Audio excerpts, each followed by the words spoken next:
said, my name is David Cohen. I'm campaigns editor on the Evening Standard. Good afternoon and welcome to this afternoon's session, Ganging Up.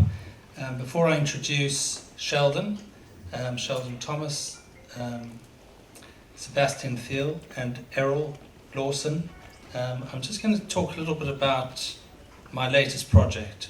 During the summer, I went to live on an estate in South London called Angeltown, and I lived with three different hosts, all of them single mothers, and my first host was a single mother with 7 children, and I think it was my second or first night there. It was about 11 o'clock at night.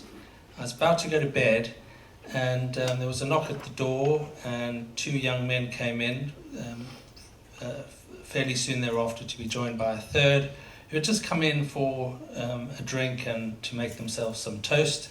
They were well known to my host, and it slowly sort of dawned on me that these were 3 of the more sort of serious gang members on this estate.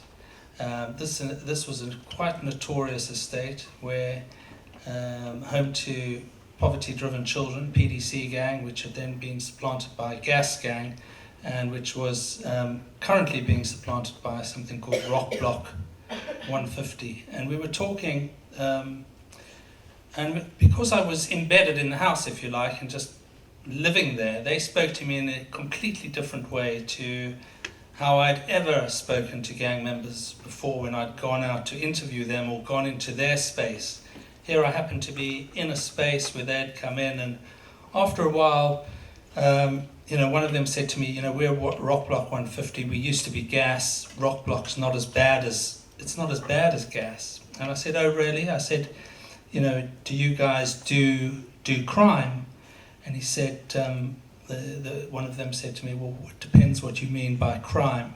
And I'm just going to read briefly the sort of conversation. So he challenged me. He said, I asked if Rock Block did crime. What do you call crime? Robbery, I said. We don't do government robbery, only friend to friend. So they rob poor young people like themselves, I asked him. Yeah, as long as them people from other estates, he said. But what was the point, I said, of robbing other people who were also poor? His name was M. He seemed genuinely taken aback. I know it sounds silly, but we don't get along, he said. It's just what happens. Life is boring for us. Same thing every day, nowhere to go, nothing to do, just hang out and do music. It's the norm for people our age to go to prison. What struck me really is how it was a question that was sort of so obvious, and yet it was as if he hadn't really thought. It was as if somebody was approaching him with this question for the first time. And that also sometimes we can't actually get the answers to the questions of why gang members, people join gangs, or why they behave like they do from asking the protagonists themselves. I got some of the best answers to some of these questions from people who were working with young people on estates, who had thought about it quite a lot. Sometimes the young people themselves can give us the answers, but sometimes we have to turn to those like some of the people on our panel, and I'm hoping that they can give us answers to these sorts of questions and more. And I'm going to first ask if we can have Sheldon Thomas. Sheldon I've known for a while now. He heads up Gangs Line. Sheldon has worked as an advisor to the Home Office and to New Scotland Yard. And Sheldon may not tell you this story, but this is a story I heard from a young person. This was a young person who was in a gang, and Sheldon had been trying to work with him. I think that probably a probation office had put him in touch with Sheldon. And Sheldon had been sort of counselling this young person and trying to talk sense into them for some time. And one day this young person was with his friend they walked into a fast food joint, and 2 rival gang members came in, and a fight ensued, and the rival gang members, they were in the rival gang members' territory called slipping, and the guys pulled out a knife and everyone in the fast food joint started screaming. They said, take it outside, take it outside. As they went outside, Sheldon's young charge pulled out a gun, and suddenly the knife seemed pretty harmless. And he was about to shoot this person, and he was a young potential football star. At that moment he could have killed that person and ruined his own life. He had one hand on the gun, and with the other hand he phoned Sheldon. And for the next 45 minutes, Sheldon talked him down. He talked him down from shooting him, and he talked him down from, when the guy saw he wasn't going to get shot and ran away, from going after him and shooting him again. And this is the kind of work that Sheldon does. And when I met this guy, he was sort of 6 months on from there, and he was 6 months further along the line towards making a life for himself. And I got to see how painstakingly difficult the work is to move somebody, and how it can pay off. Here's Sheldon.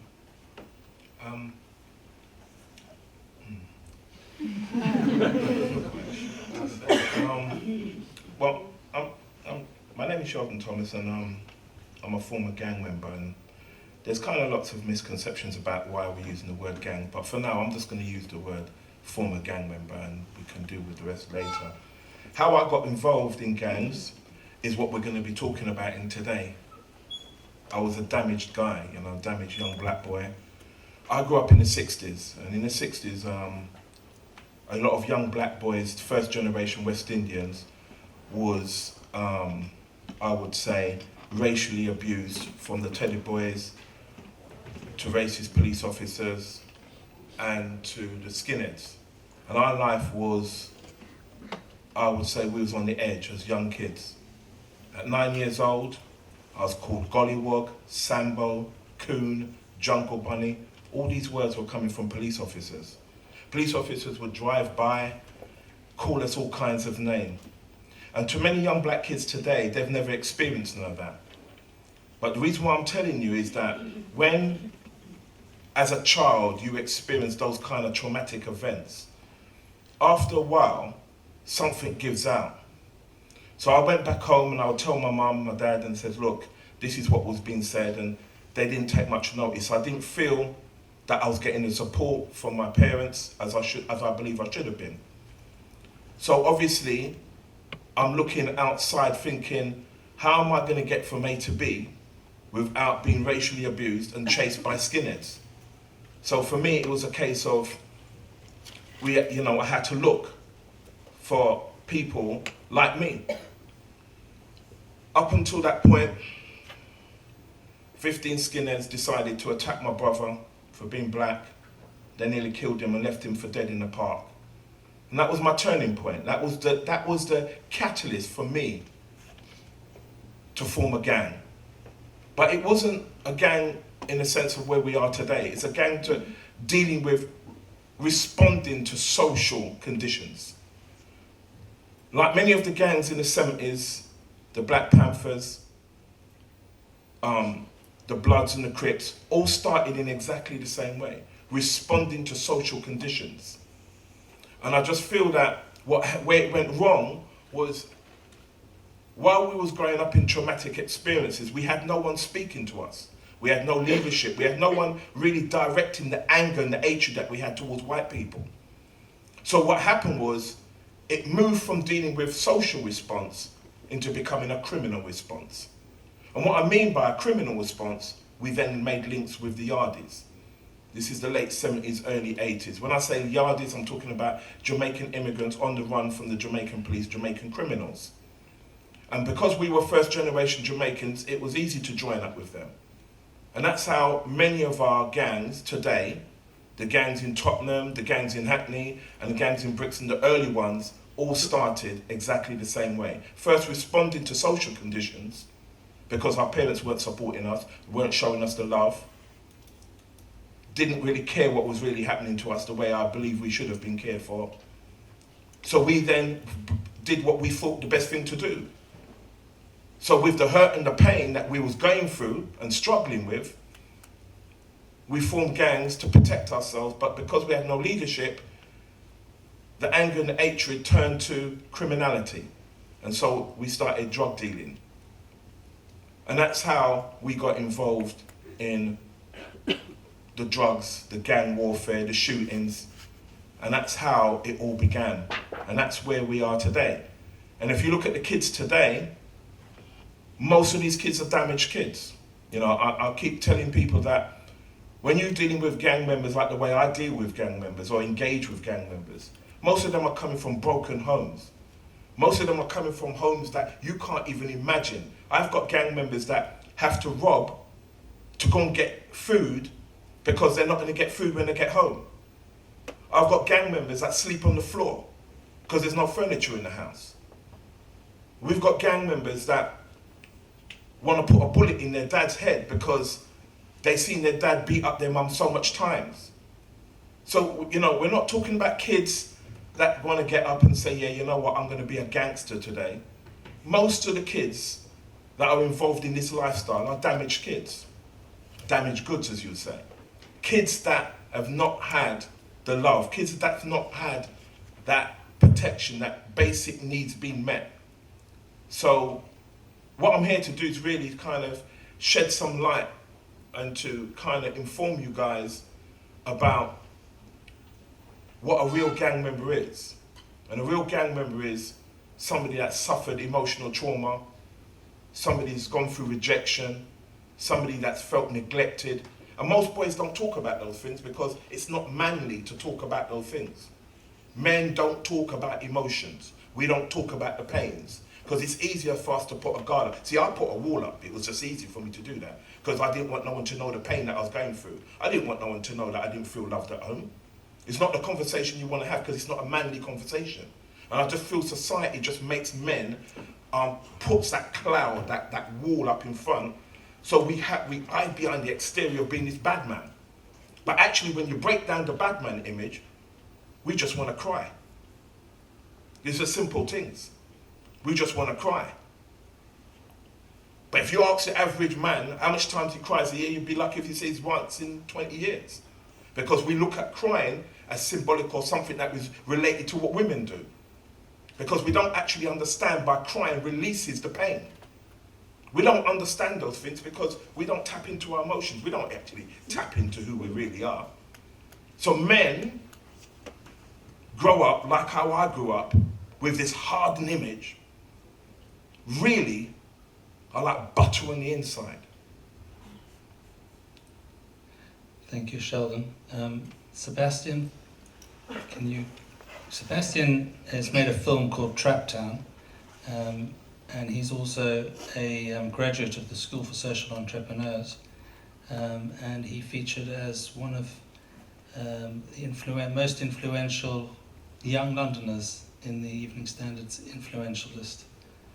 So, over to you. Thank you. Yeah, so I run a company called Upshot Entertainment, and I'm really passionate about using film to make change and also use film to kind of influence young people in a positive way. So the film that David was talking about, I just wanted to show you a clip because it's quite relevant to the discussion that we're talking about today. And it was just, it was a documentary that was meant to be exploring the riots initially, and then it became something else as I started to spend more time with the guys in the film. A lot of the people in the film were very close friends to me in secondary school, so a lot of it was quite personal, but yeah, I'll let the video play and do the talking. Why did you stop playing? To be honest, it's because it's because of the streets basically. I got excited, innit? I got drawn out. I got drawn in. Like I got sucked into this lifestyle, but I never really knew, innit? Like I was getting mad trials as well. I was playing for Charlton. I was getting like Tottenham wanted me. I got scouted by Tottenham. I was doing my thing and I just got involved in the activities. What was going on in the hood. And that just kind of just took its toll and took you away. Yeah, blood, for real, for real. Did you ever kind of like feel like you'd love to get back into football, or do you ever play it? Yeah, like every time I watch football, I feel like if I had the help and support like some of these kids have, well, I know I would have made it as well. Like that. You're that good. Yeah, that good still. Yeah. So he knows that. Yeah. Okay, wait, Niz, do you think a big difference of like our paths is because of the fact that I was like 2 minutes away from Graham? Yep. You know me, you know I was meant to be a baller. You know I was meant to be a baller. Gee.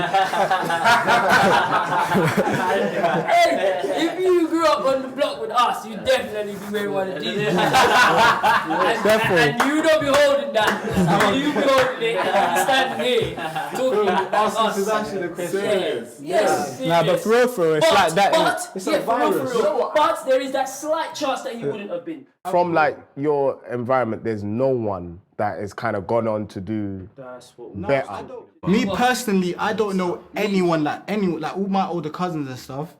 They're all in jail. Like some of them are in there for life. And when I was growing up, my uncles, my older cousins, and that, them men have always had guns, money, and drugs around them. So me coming up, like I first hit a cell when I was 11. Like my cousin's like, yeah, go do that. Yeah, hey, I'll give you £20. And then I'm doing it all the time. End of the week, I'll get like £100. I'll go buy trainers. Do you think you would have been able to sell drugs when you were younger? No way. No way. No way. No. And why is that? My mum, she definitely would have found out. And not only that, if I'm getting all this money, my mum would have been like, you ain't got no job. Where's all this money you got? You're buying new trainers, you're buying this, you're buying that. Where's all of this coming from? I just find it so confusing how people get away with it from their parents. I think their parents know, but they just disregard it because it's just like, look, I'm struggling myself. I can't really afford to give you money. So to be honest, do what you need to do.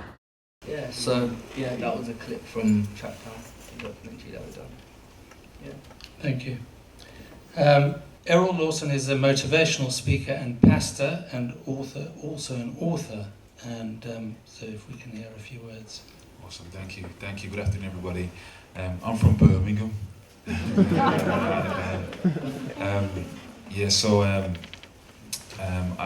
grew up involved in gangs. My parents divorced when I was 11 years old. Dad was in jail from the age of 13 or throughout my teens. You know, I started selling weed, smoking weed at a young age, and I lived that lifestyle, homeless at 16, lived on the road. And that was my life, so I know that side of it.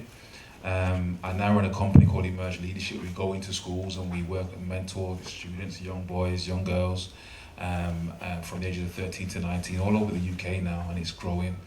And so I work a lot with young people. And author, whatever else have you, but on this kind of, it's a few points to make really about ganging up really, which is the topic we've been given. Just to say, first of all, I think there'll always be gangs, and not all gangs are bad. We have this impression almost, I think, assumption that, you know, we're talking about black boys, and it's not always the case. A lot of gangs that we work, especially in Birmingham, you've got Asian, Polish, you name it, every nationality are represented. And they're not all bad, but I think a gang for me is, or a tribe if you like, is when people unite around common values, guiding principles or core values that they stand for, and they gather around those things, which is not necessarily a problem. They happen at every level of society. But when those tribes or gangs become destructive to themselves or to others or to society at large, then it becomes a problem, I think, for all of us, and we need to really engage in these conversations. I think that there are various factors that cause us to gather around often these destructive values that we're talking about, whether it's poverty, whether it's parenting, whether it's culture, whether it's policing, education. There are so many factors that cause somebody to decide to almost resign from life, resign from possibility, resign from even having a goal at realizing or fulfilling potential, and living at a level of existence where they will do whatever it takes, whenever it takes, to get what they want at all costs. There's a process that's happened, they haven't just got there. And I think for us to really address it and begin to think about solutions, in my opinion, I think we have to in some way infiltrate this process and interrupt this process at an early stage of development in an individual's life. I'm not saying it's easy to do, I'm not saying it's straightforward to do, but I think we have to some way interrupt their process and elevate their values, or help them to elevate their value system to a more enlightened place where they're able to make a greater contribution to themselves, their families, their community, and society at large. It's not easy to do. There's plenty of great organizations out there that are doing fantastic work and initiatives out there, but I think we do mentoring, and we try to do it through mentoring and through coaching and through giving young men in particular a space just to talk, just to express their pain, to express how they feel, where they're coming from. There are so many issues, and I'm sure we'll get into them a little bit, but I think that we need to, I think it's important to recognize that there's a process for someone to get to that place where they're literally handed in their notice, says forget it, can't be asked anymore, this is what I'm doing, I'm on this thing now. There's a process. How do we interrupt that process and help them to elevate their value system, their guiding principles, to a place of enlightenment and engagement? Thank you. One of the things that intrigued me was that if you go on estates in South London, we're talking about gangs. Well, there are positive gangs, but I think that today we're talking about negative gangs. And a shorthand definition for me of a gang is a number of people getting together and doing criminality. It could be just 2 or 3 people, it could be 20 or 50, and getting up to usually beyond antisocial behaviour, getting into criminal behaviour, and I think that can suffice. And I find that if you're on an estate, the colour of the people in the gang or the ethnicity depends on who tends to live in that part of the city. If we're talking about London, in South London it tend to be black, in West London it could be very mixed and could be look very different. But in East London there is the problem potentially of, Sheldon talked about it, we certainly don't find gangs in Hampstead. So there is obviously a link between gangs and poverty and social conditioning as Sheldon's talked about. I wonder if anyone can reflect though on certain parts of London where the potential for the gang that they could join is potentially even worse than the street gang. So it's towards ISIS as another sort of gang, and so in other words, why in some parts would the gang be criminal? Sort of in South London, you get very few sort of radicalisation towards ISIS, but in East London, you might have a very different story. If there's any reflection on that, because in a sense, those are the slight two concerns of our time: the street gang, where young people are killing each other, but also the wider gang, if you like. I think that to answer that, or to kind of put a broader picture on that, that's already happening in the sense of the prisons. We have one of the biggest recruitments going right now in prisons where, and I'm going to use the word black because I'm not afraid, because most of the gangs in London are black. I'm not talking about Birmingham or Manchester. We know the gangs in Manchester and Liverpool are mixed race and white. So for now, I'm just dealing with London, and 80% of the gangs are black. And whether people want to admit it and they're too scared or they want to be politically correct, I'm not going to be politically correct. I'm a black man and I'm telling you 80% of the gangs in London are black.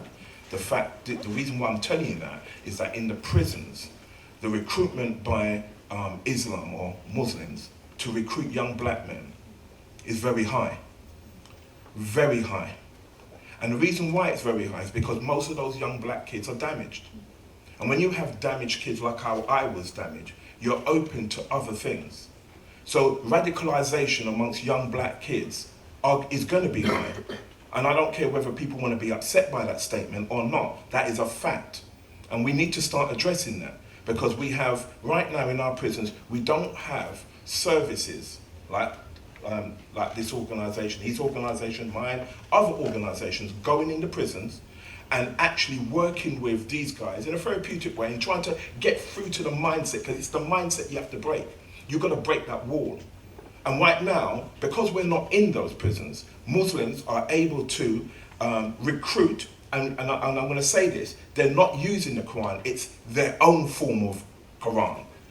And what happens is, they engage with these young black boys by giving them a pack of lies, which the young black boys buy into. So when they come out, they actually say, I'm a Muslim, but I'm still committing crimes. So at the moment, when you talk about radicalization, I'm not afraid to say that unless we start looking at working with young men in prisons, in terms of looking at their mindset, in terms of breaking down barriers, in terms of actually reaching the inner man, we are going to be left with Muslims recruiting them in a negative way. Because these Muslims are not using the Quran, they're making it up, they're kind of using their vulnerability. And so these guys are coming out as fake Muslims, as I was, so to speak. And they're the ones that are more likely to be open to radicalization.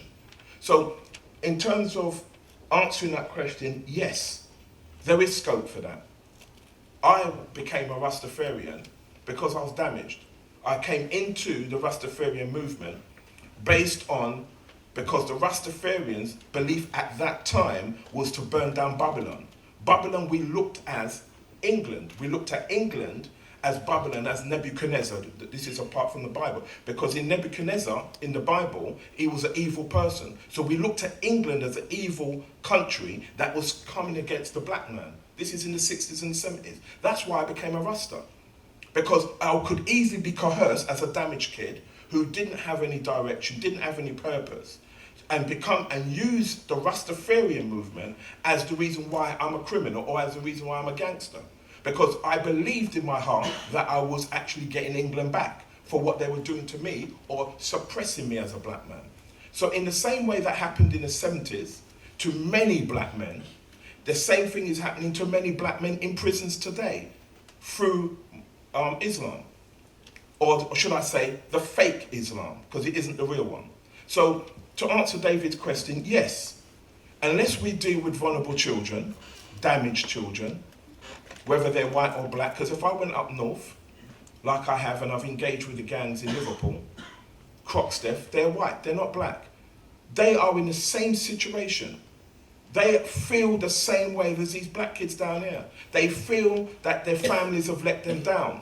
They feel that they haven't got no one to turn to, and then when they look, they say, well, that's my family now. The streets become their family.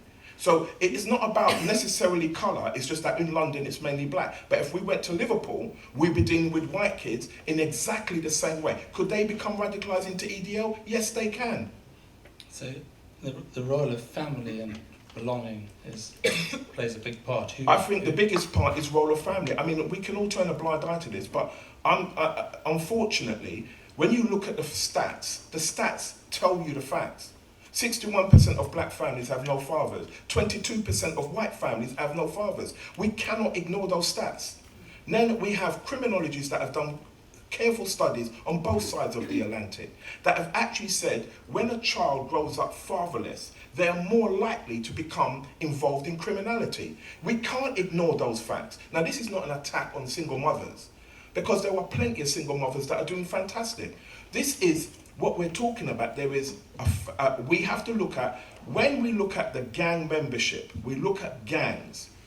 90% of the gangs across the UK have no fathers. That cannot be ignored.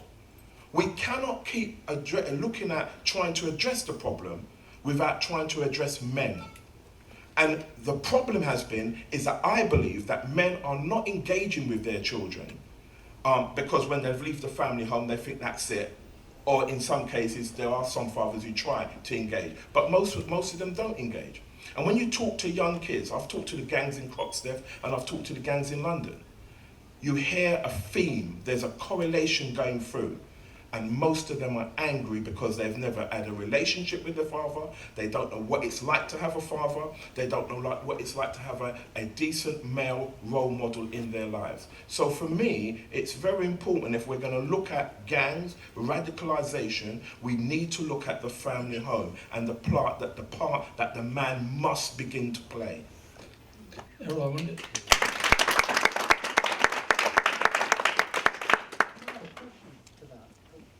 Can you just wait? Hang on a sec. We'll get to Q&A.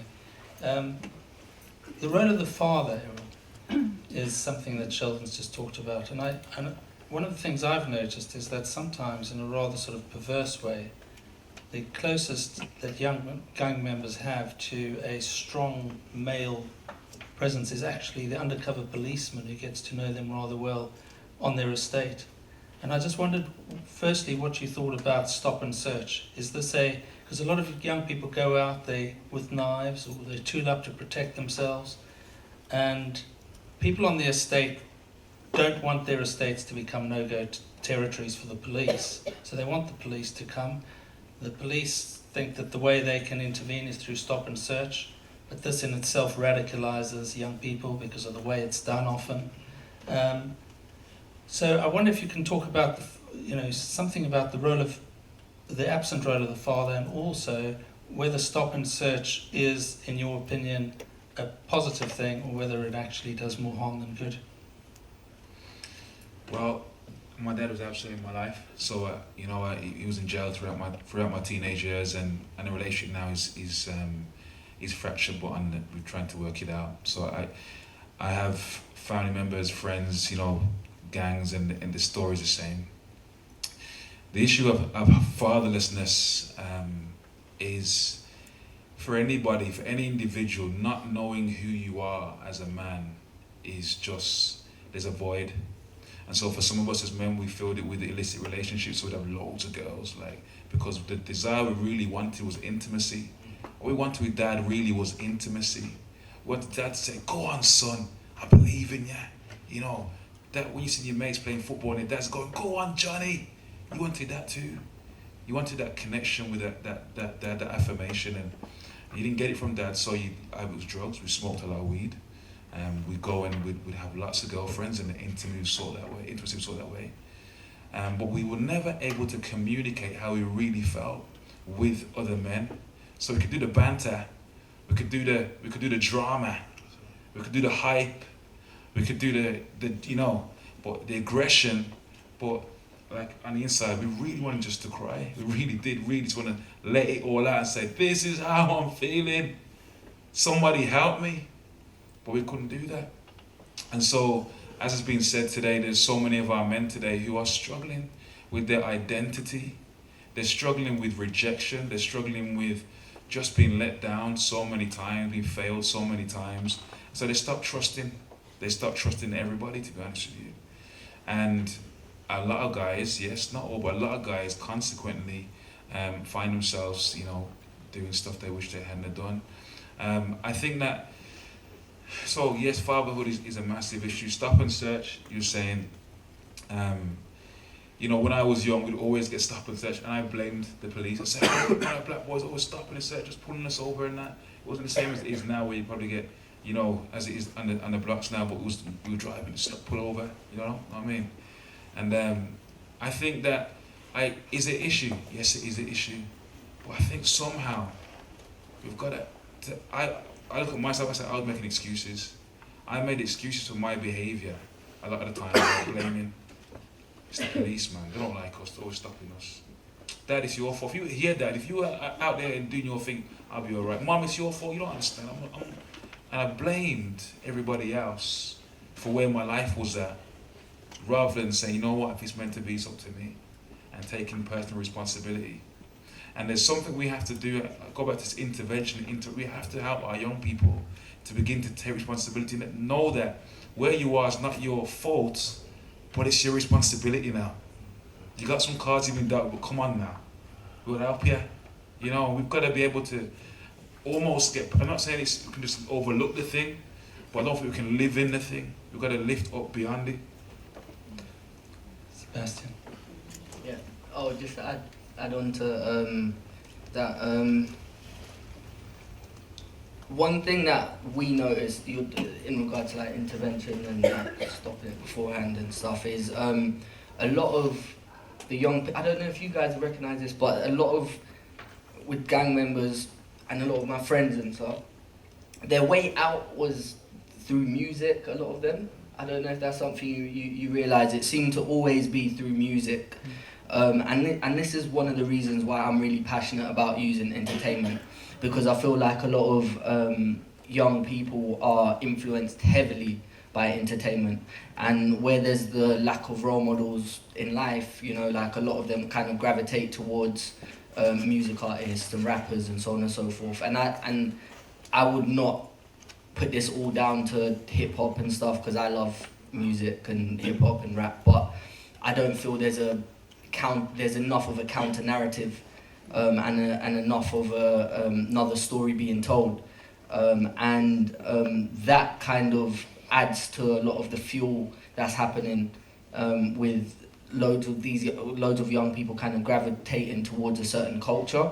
So Sebastian, are you saying, because on the estates there's a counterculture with strong sort of rap music, and there are people who are famous on the estates that most people in London have never heard of, and it seems like a very, on the one hand, very productive and positive thing, because they sort of managing to create these music videos, but then it's used often quite negatively to sort of diss other gangs, and then out of that comes violence. Yeah. Have you discovered some of that? Yeah, it's always like that. So like you've got there's the positive of it, where, you know, a lot of people would say, I'm doing this and I'm not killing anyone, so I can talk about killing someone and I'm not doing it. And then you've also got them saying that, for example,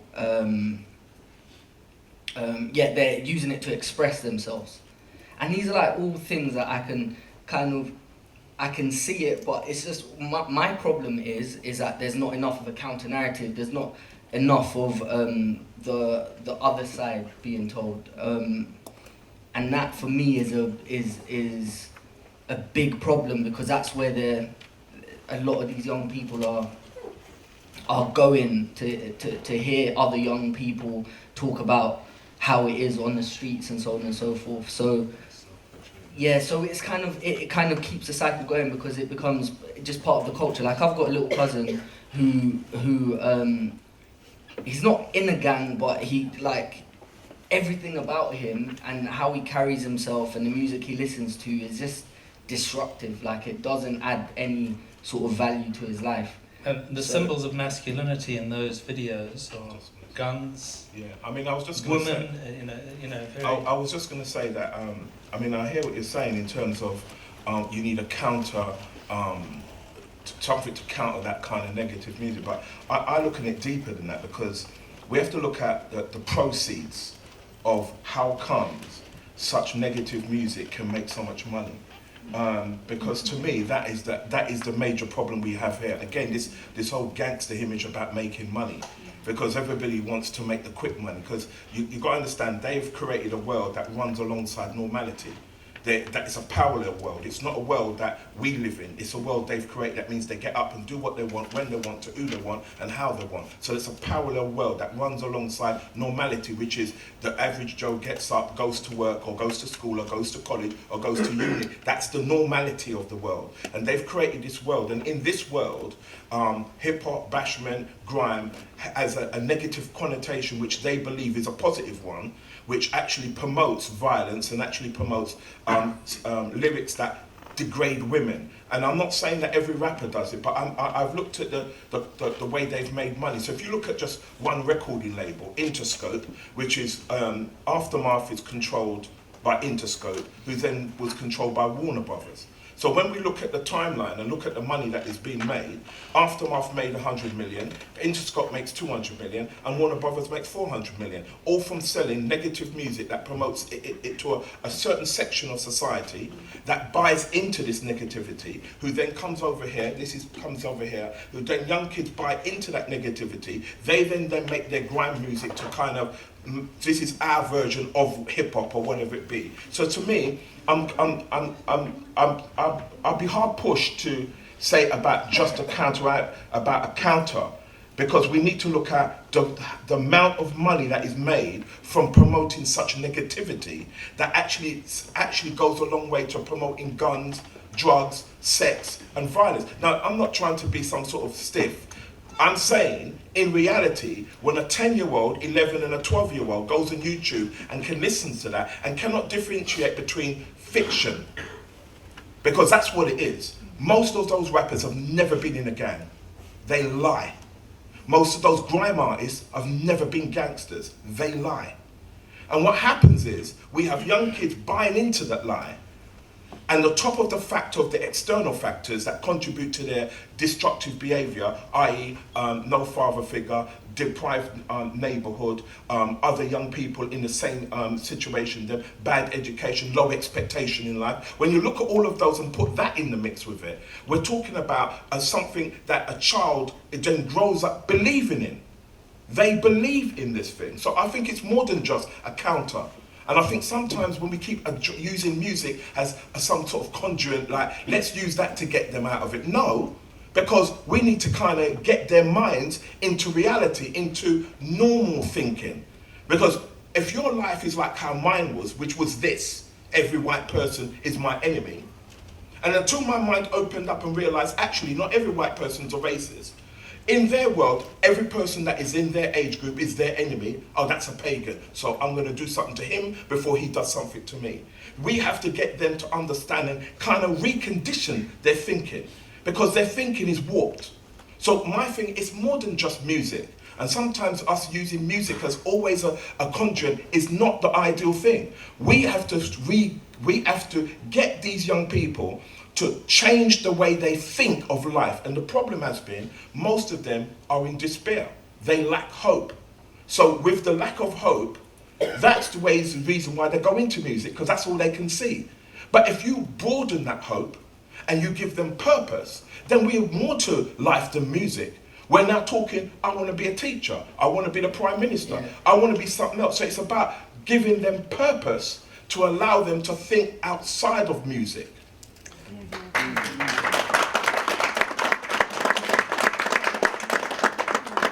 Open it up to questions, and if we could please have questions rather than statements.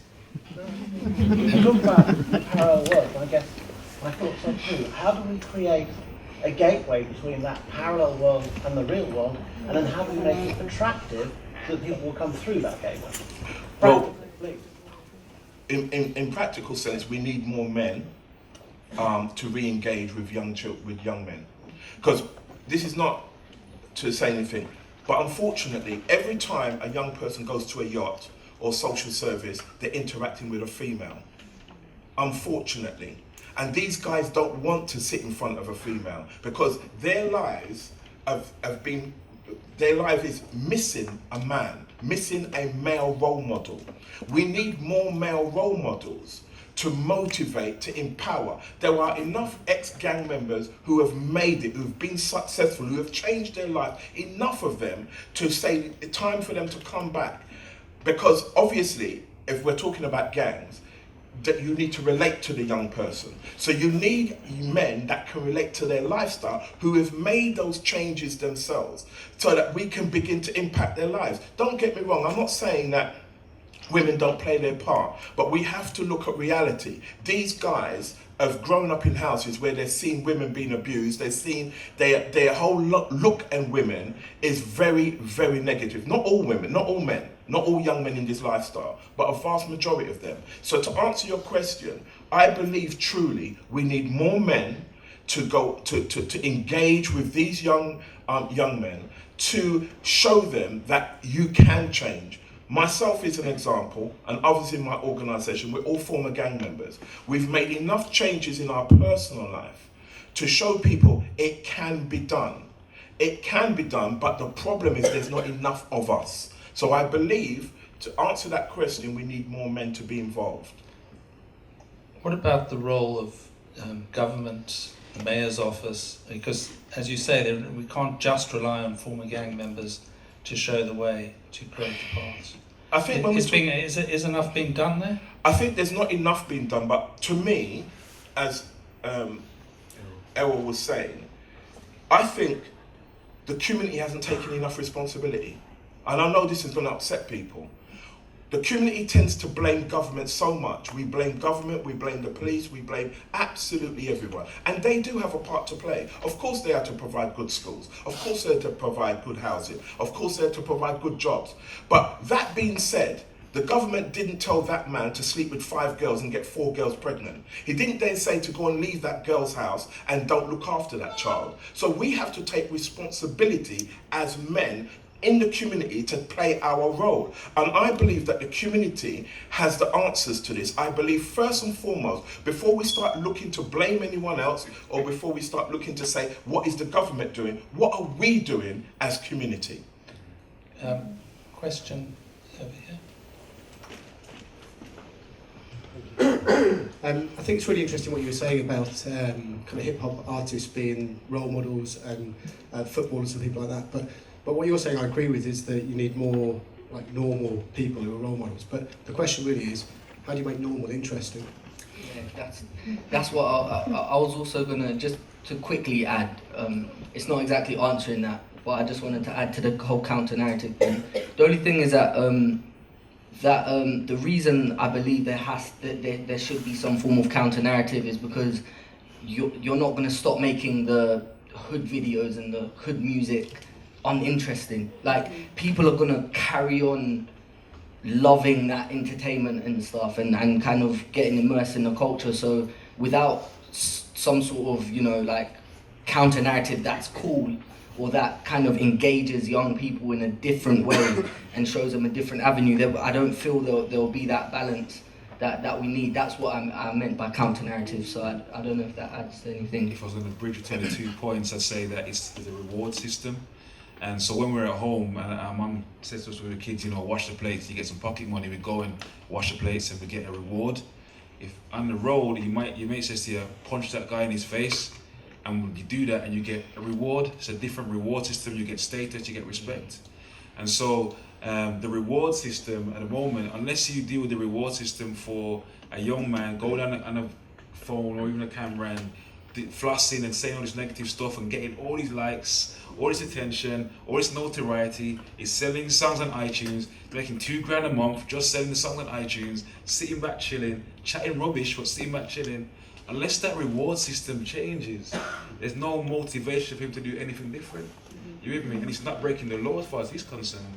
And so somewhere in there, that system the system's broken. Yeah. I also think just like the reason why it might be music is because they've felt like those are the only people they've seen make that transition. When we done the documentary, a lot of them, they all wanted to be musicians, and I'm not trying to knock music because I love music, but I mean, that's the only path they saw for their other friends getting out. So it's like they don't see they don't see a lot of other options. Like in terms of school, they're looking at. There was one guy who made a comment, and he was saying that what's the point of going to uni when people that are going to uni aren't even getting jobs? Like they are aware of things that are happening, but they might apply it in their logic, and I think that was really interesting for me. Like, yeah. I mean, can we take one more question? I have a question for Sebastian, and it's around the importance of role models. So a lot of focus has been placed on demonstrating people that have been able to reform themselves. But what about individuals like you that came from, disaffected communities, didn't get into trouble, and have been quite inspirational? Do you feel there's been a lack of focus on looking towards young people like yourselves as being the role models and the solution? Yeah, wow, that's interesting. Yeah, I think, it's an interesting question, because I think it's to kind of put the power in maybe other youths kind of making a change and helping helping their peers, so a lot of the people that I'm around, I always try and make an impact on them directly. So I think it's hard to say because I have to look at myself, but yeah, I definitely think I don't know how to answer it, dude. I don't know. The lady over there. It's just a question for the panel. It comes back to fundamentally about not having, lots of children being born, What do you think the role of sex education is, and at what level that you should start it, so that people have an idea of their actions have a reaction? I mean, that one's going to be and no matter what answer I give, I think it'd be controversial, because some people say it should start at a certain age and some people say differently. This is what I believe. I think we have to talk about relationships. I think it's not about sex education. It's about educating the man about the importance of relationships. I think what's happening in society is that men, and I know men might go out feeling a bit angry because I'm always focusing on the men, but I've done enough research to know that the actual problem lies with men. And I know there are going to be some people in there say, oh, but women are doing this. The problem lies with men. It's as simple as that. Unless men understand the importance of being in a relationship and what it means to have a child and to be involved in that child's life, we're going nowhere. So it's not necessarily about sex education starting at 7, 8, 9 or 10.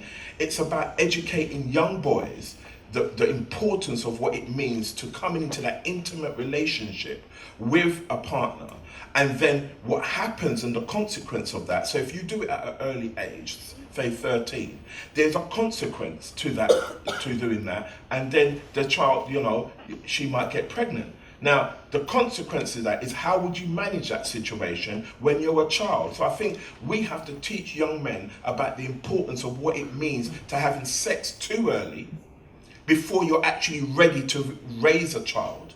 And at the same time, when you are ready to raise a child, maybe 18, 19, 20, what it means to be in that child's life until they reach 18, 19 and 20. Because I think that I have seen enough gang members to realise that they tend to just be in a relationship until they get fed up and move on to the next one.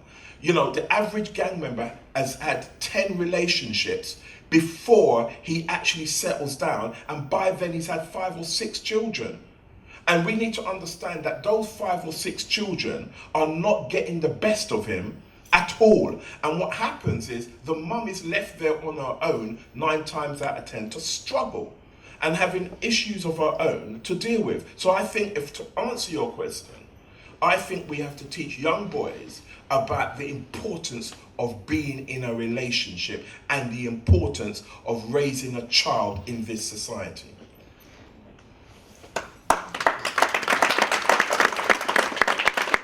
I would just like to add to that. I mean, when I was on this particular estate, which is one of the sort of most poverty impacted estates in South London, what I think the education needs to be for young women as well, because you see, you've got children growing up with single mothers, often with 2 or 3 fathers for, say, 5 or 6 children, absent fathers, and then you get a girl who comes to the age of 16 or 17. And what shocks me is that she's seen how her mother struggles. She's seen, and often by this stage, the mothers are quite strong. They're quite aspirational. They might be working as well. They're trying to raise their children. And yet the children go out and repeat exactly what the mother did. So they have a relationship with someone, sexual relations, too young. He ends up within 6 or 9 months in prison or somewhere else. So all her hopes of him helping and the dreams are dashed. So the mother is now bringing up her children and her children's children. And then she invests in another guy. And so again, what's shocking is to see how this got repeated. And although some positive work has been done, Lambeth had the worst teenage pregnancy rates in Europe. They've done some sex education work. It's improved things. But certainly the estate I was on, I was quite shocked at the way everybody repeated these seemingly, these really destructive patterns. Can I add to that? Sorry, can I add to that? Sure. All of you have said that you deal with gang members themselves, and you've just touched on the young girls in the family. But do any of you actually speak to these mothers? Because in absence of fathers and in absence of male role models, these gang members go back home to their mothers, and their mothers are the only ones that are going to keep them off the street. I've got 2 young boys myself. I've kept both mine off the street. So who's speaking to these mothers to explain to them how their sons are feeling and what they can do about it? Well, I can answer that very quickly. I engage with gang members and their families. It's not just because I haven't said it doesn't mean I haven't done it. I have done it. Let me tell you, the problem has been for most of these gang members, their mums are worse than them. We have been threatened by mums whose sons have sprayed a barbecue. We have been involved with many parents who turn a blind eye to their children's behaviour, and again, because of the economic situation, they feel they have to turn a blind eye because the son's bringing in money through drugs. We have mothers who just plainly simple don't understand their kids, because many of them are coming from Africa. We have more African gang members now than we ever had before. We have a 55% now of gangs in London are African, from Congo, Nigeria, Uganda, Rwanda, Somalia, Sudan, Kenya, and Nigeria, I think I mentioned Nigeria and Ghana. So we have a massive increase of mothers who do not have English as their first language. They are being manipulated by their sons who speak very good English. So these kids are manipulating their parents who don't speak very good English, and so it's very difficult again to have that engagement. So whilst I do acknowledge that it's so important to engage mothers, it's one of the hardest things to do, because mothers are in a difficult situation. Some mothers feel shame about the situation they're in, so they don't want to deal with it. And most of the mothers know what's happening but turn a blind eye. We've been to several funerals where the mum knows her son was a top gang member, and she sits there actually saying at the funeral what a wonderful boy he was, which is a blatant lie. So again, it is very difficult to get in with most of the mothers unless they're prepared to want to change. Now, I'm not saying we've engaged with every single mother out there, we haven't. And I'm not saying there isn't a mother out there that doesn't want things to change for their kids, because there are mothers out there. But unfortunately, a vast majority of the young men involved in this lifestyle, their mothers are worse than they are. Can I just add, one thing that's... I experienced the mothers really in a struggle to try and keep their sons from the influence of what was happening outside the home and sometimes coming into the home. But also I witnessed what Sheldon's saying, in the sense that one day I went out with... So on this estate they all know who the undercover police are, and they call them the undies, and they know them, they see them. And one day I went out with the undies, and there was some intelligence that some young boys had stolen some mobile phones, and they stopped these guys and they searched them. And they asked this guy, he was about 12 years old and he looked about 10, and they said to him, "What's your name?"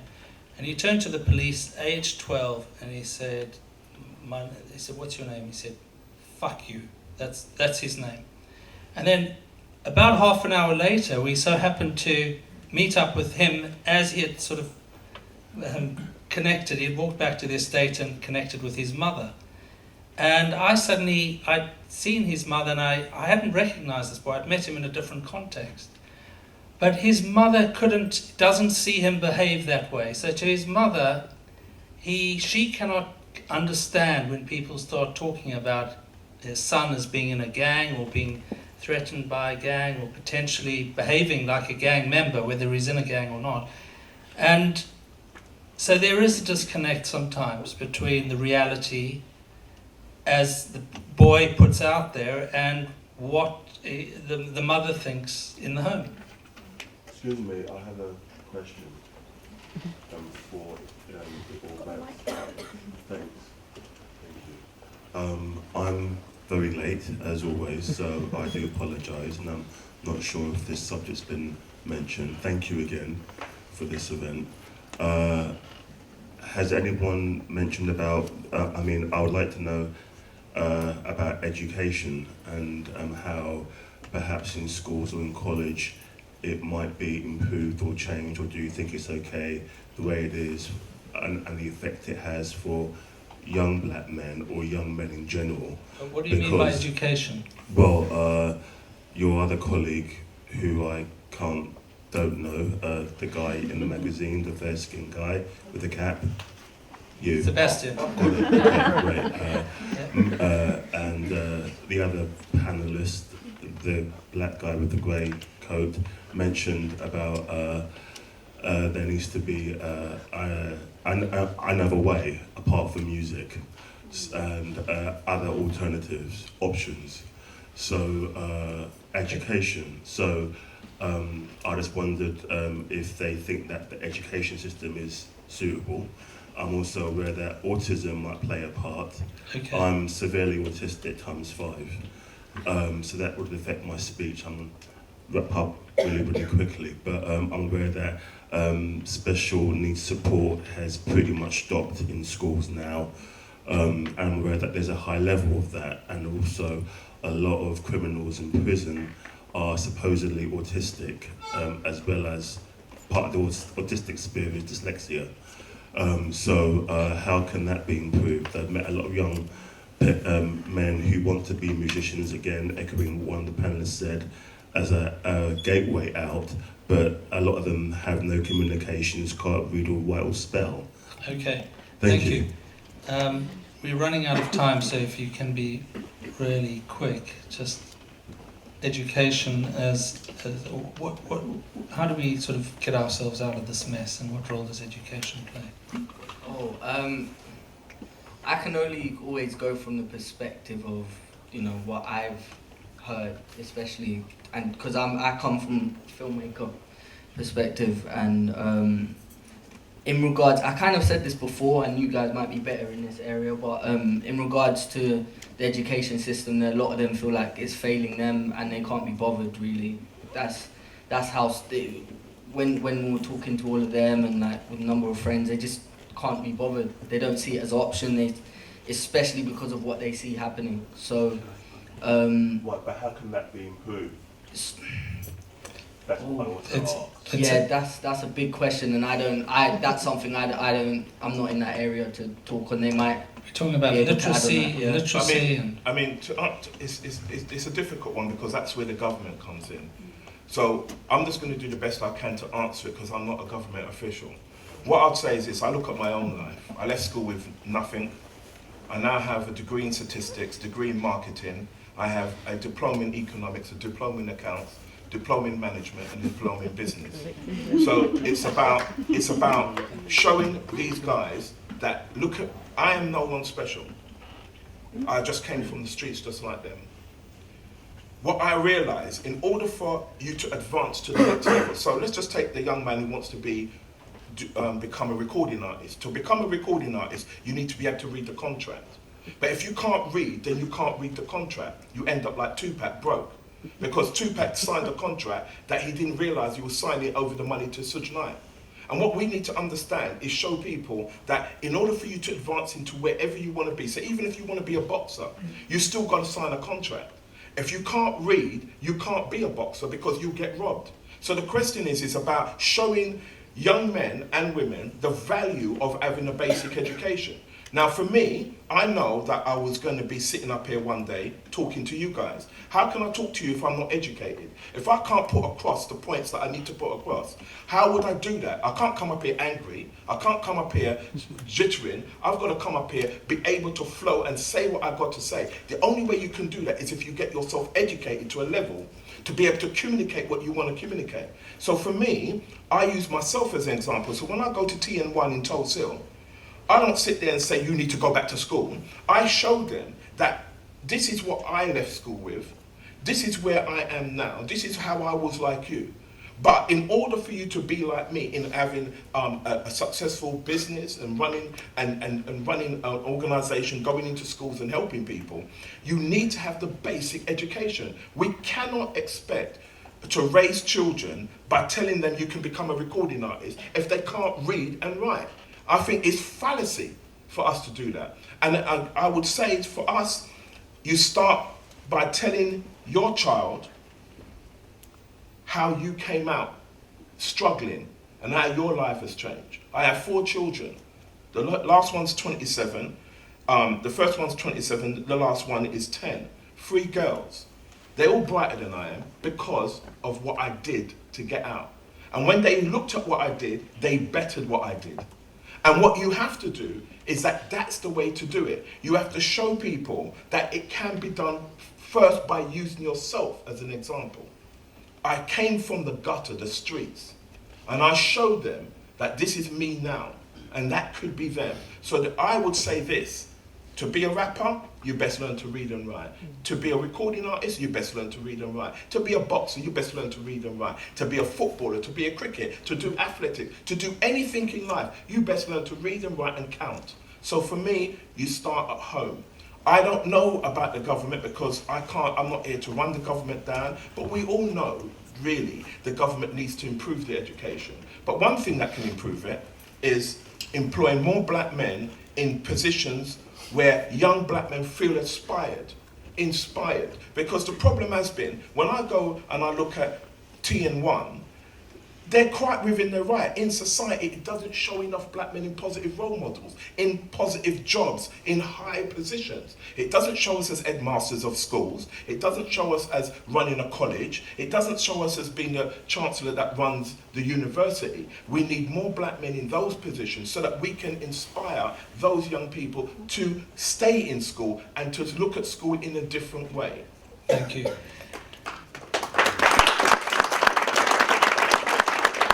I think that we've seen, talking about gangs it's just a huge subject that basically feeds into the way we set ourselves up as a society, and I think we've just touched on a few of those issues this afternoon. I'd just like to thank you all for coming and thank our panel members.